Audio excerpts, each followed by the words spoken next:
उसमें भी हिस्टोरियंस बोल रहे हैं कि रिवर थी, ठीक है, तो मे बी फ्लड आया होगा।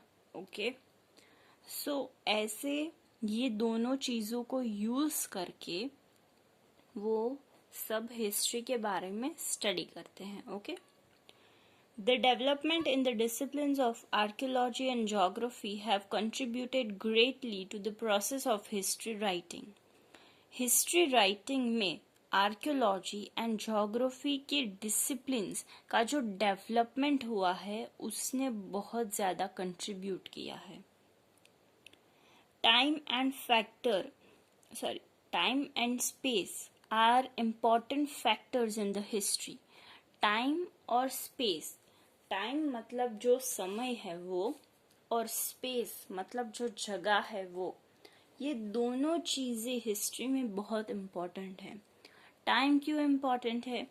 क्योंकि हमको पता चलेगा कि अच्छा ये BC थी, उसमें ये किंग आया था, ये ईयर था, उसमें ये लोग आए थे, ठीक है, उसमें ये अटैक हुआ था, उसमें वो हुआ था, तो वो सारा हमें पता चलेगा। एंड स्पेस यानी कि जो लोकेशन है वो भी कौन सी थी, कैसी थी, डेजर्ट एरिया था, ठीक है, तो ऐसी उसकी हिस्ट्री होगी। Okay, geography is considered the I of the history.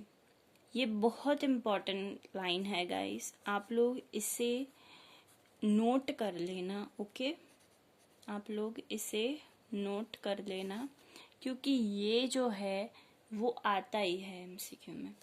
तो ज्योग्राफी वो आई है हिस्ट्री की, ऐसा क्यों बोला? क्योंकि जो ज्योग्राफी है उसके बेसिस के ऊपर ही एक हिस्ट्री जो है वो डिपेंड करती है। कैसे डिपेंड करती है? अगर डेजर्ट एरिया है तो उसके रूलर्स जो है उन्होंने डेजर्ट के रिलेटेड कायदे कानून बनाए होंगे, ठीक है।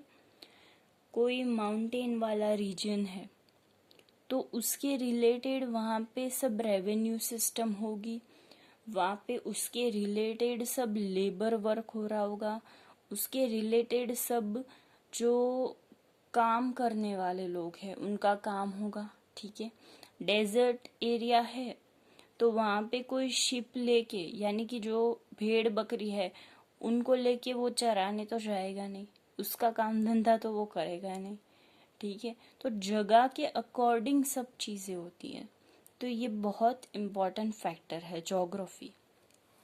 Napoleon once marked, you tell me the geography of any nation and I will tell you its history. ये भी बहुत इम्पॉर्टेंट लाइन है, आप इसको भी नोट डाउन कर लेना। मुझे एक देश की ज्योग्राफी बताओ और मैं उसकी हिस्ट्री तुमको बता दूंगा। ये नेपोलियन के वर्ड्स है, ठीक है।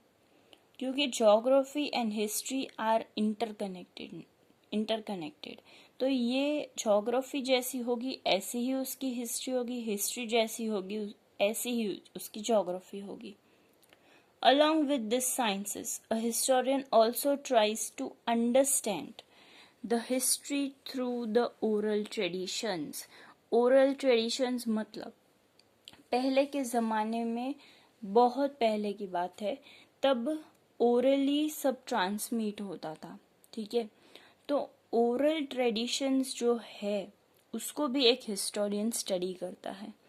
कभी कभी क्या होता है कि ये जो ओरल ट्रेडिशंस थे जो बहुत पहले बोले जाते थे उसको कुछ लोगों ने लिख दिया है बाद में, ठीक है, क्योंकि वो ओरली ट्रांसमिट होता जाता है, फिर वो एक रिटन फॉर्म ले लेता है और उसको भी ये हिस्टोरियन स्टडी करते हैं। That is why it is said that history is the laboratory of human life. ये भी इम्पोर्टेंट है, इसीलिए बोलते हैं कि हिस्ट्री जो है वो लेबोरेटरी है ह्यूमन लाइफ की। आपका आगे क्वेश्चन भी है, शायद मुझे याद नहीं है अभी, बट शायद है ये हिस्ट्री इज़ द लेबोरेटरी वाला, तो इसमें आपको यही सब लिखना है, ये इंट्रोडक्शन वाला। In the entire history of India, the history of modern India, especially the history of different movements during the freedom struggle of the country, have an important place. पूरे इंडिया की हिस्ट्री बहुत unique है, बहुत बड़ी है, बहुत अलग है। बाकी के जितने भी देश हैं उनकी हिस्ट्री कंसिस्टेंट है, उनकी हिस्ट्री हमारी हिस्ट्री जैसी नहीं है, हमारी हिस्ट्री सबसे अलग है। हमारी हिस्ट्री हर देश, हर स्टेट, हर डिस्ट्रिक्ट के अकॉर्डिंगली अलग अलग है, ठीक है। बंगाल की हिस्ट्री कुछ है, फिर मुंबई की हिस्ट्री कुछ और है, गुजरात की हिस्ट्री कुछ और है, ऐसे, ओके। तो अब पूरे इंडिया की हिस्ट्री में मॉडर्न इंडिया की हिस्ट्री इम्पोर्टेंट है। उसमें भी जो फ्रीडम स्ट्रगल के वक्त जो मूवमेंट्स की थी वो हिस्ट्री सबसे ज़्यादा ज़रूरी है। Through the chapters contained in this book, we will witness this great freedom struggle which encompasses the emotion, pain, sacrifice of people to free the country from 200 years of slavery.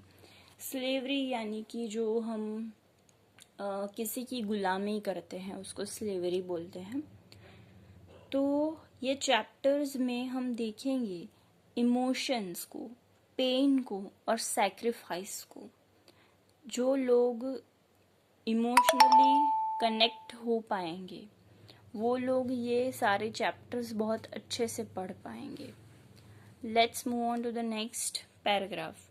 There is a lot of historical material for our knowledge of the history of modern India. Modern India के लिए बहुत सारे documents है और बहुत सारी चीज़ें available है।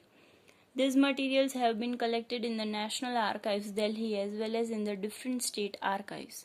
Archives ऐसी जगहें होती हैं जहाँ पे डॉक्यूमेंट्स, बुक्स और वॉल्यूम्स वगैरह को स्टोर किया जाता है। मोस्टली इसमें रिटन मटेरियल ज़्यादा होता है। It's like a library only. तो नेशनल आर्काइव्स जो है वो दिल्ली में है और बाकी की अपनी अपनी स्टेट आर्काइव्स है। This archives contains documents, volumes and books throwing light on the political, social, economic and cultural condition of modern India. Modern India की पॉलिटिकल, सोशल, इकोनॉमिक और कल्चरल कंडीशंस जो है उसके बारे में हमें ये सारी चीज़ें वॉल्यूम्स, बुक्स वगैरह बताती हैं कि वो कैसी थी। These historical materials cover a period of roughly 200 years from 18th century to 19th century along with the first half of the 20th century. इसमें कितना टाइम पीरियड है 18th सेंचुरी का, 19th सेंचुरी का और first half of 20th century, okay. यानी कि 200 साल तो हो गया। जो 200 साल की स्लेवरी हमने ऊपर देखी वो पूरा इसमें कवर्ड है। With the help of these sources, we can learn about the foreign companies which came to India. In sources की मदद से हम जो फॉरेन कंट्रीज इंडिया में आई उसके बारे में स्टडी कर सकते हैं। Information regarding the foreign powers in India can be classified as follow. जो फॉरेन पावर्स इंडिया में आई वो कौन सी थी, उसके सोर्सेस क्या थे, वो हम यहाँ पे स्टडी कर सकते हैं। मैंने शॉर्ट वीडियो भी अपलोड किया है जिसमें आपको ये सारी चीज़ें इन शॉर्ट में मिल जाएगी, ठीक है। तो आप उसको ज़रूर देखना, वो आपके लिए बहुत हेल्पफुल रहेगा। पोर्टुगीज सोर्सेस, ये आपका फर्स्ट सोर्स है। The sources contain historical records connected with the Portugal from the time of arrival of Portuguese sailor Vasco da Gama in 1498 in India to as recent as 1963. अब क्या बोल रहे हैं कि ये जो सोर्सेस है वो पोर्टुगल के हैं। From the arrival of Portuguese seller Vasco the gamma, Vasco the gamma पहला इंसान था जिसने इंडिया को फाइंड किया था। तो ये सबसे पहले आया था। हमको लगेगा कि ब्रिटिशर्स आए थे, उन्होंने रूल किया ये वो, पर पोर्टुगीज, फ्रेंच ये सब भी कोई पीछे नहीं रहे थे। ये तो सबसे पहला था पोर्टुगल हमारे इंडिया में आके रूल करने वाला। तो वास्को दी गामा के ने 1498 में इंडिया को ढूंढा था।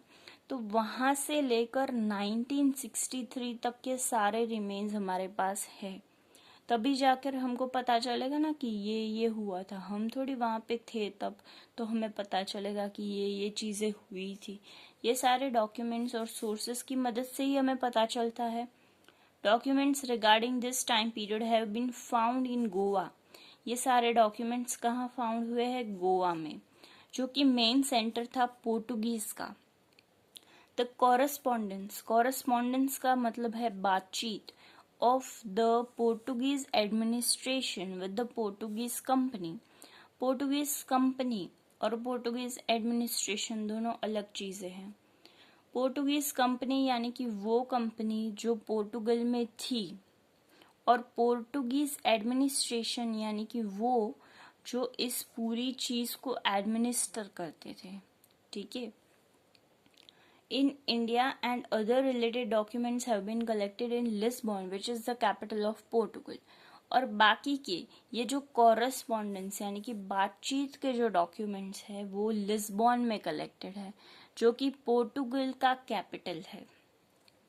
Historians of modern India have studied these documents and have written the history of Portuguese company. Portuguese company की हिस्ट्री हिस्टोरियंस ने लिखी है जो कि इंडिया के हैं।